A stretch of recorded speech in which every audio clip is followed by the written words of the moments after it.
بسم اللہ الرحمن الرحیم۔ السلام علیکم ورحمۃ اللہ وبرکاتہ۔ سپریڈ اسلامک انفارمیشن چینل کی طرف سے آج ہم آپ کو بتائیں گے کہ کن چیزوں سے روزہ ٹوٹ جاتا ہے اور کن سے نہیں۔ اگر آپ اپنی آنکھ میں کوئی دوائی ڈالتے ہیں تو آپ کا روزہ نہیں ٹوٹے گا۔ مسواک کرنے سے بھی روزہ نہیں ٹوٹے گا۔ سرما لگانے سے روزہ نہیں ٹوٹے گا۔ اگر آپ کے ناک سے خون بہنا شروع ہو جائے، یعنی کہ اگر آپ کی نکسیر پھوٹ جاتی ہے اور آپ کے منہ کے ذریعے خون حلق میں نہیں جاتا تو آپ کا روزہ نہیں ٹوٹے گا۔ کان میں دوائی ڈالنے سے بھی روزہ نہیں ٹوٹے گا۔ اس کی شرط یہ ہے کہ کان کا پردہ ٹھیک ہو۔ خود بخود قے آ جانے سے روزہ نہیں ٹوٹے گا، لیکن اگر آپ اپنے اختیار سے منہ بھر کے قے کر لیں تو آپ کا روزہ ٹوٹ جائے گا۔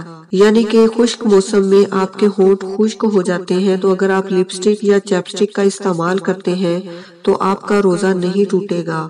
شرط یہ ہے کہ لپسٹک کے اجزاء منہ کے ذریعے حلق میں نہ جائیں۔ خون دینے سے روزہ نہیں ٹوٹے گا۔ ڈرپ لگوانے سے روزہ نہیں ٹوٹے گا۔ خون ٹیسٹ کروانے سے روزہ نہیں ٹوٹے گا۔ انسولین لگانے، جن لوگوں کو شوگر ہے وہ انسولین لگاتے ہوں گے، انسولین لگانے سے بھی روزہ نہیں ٹوٹے گا۔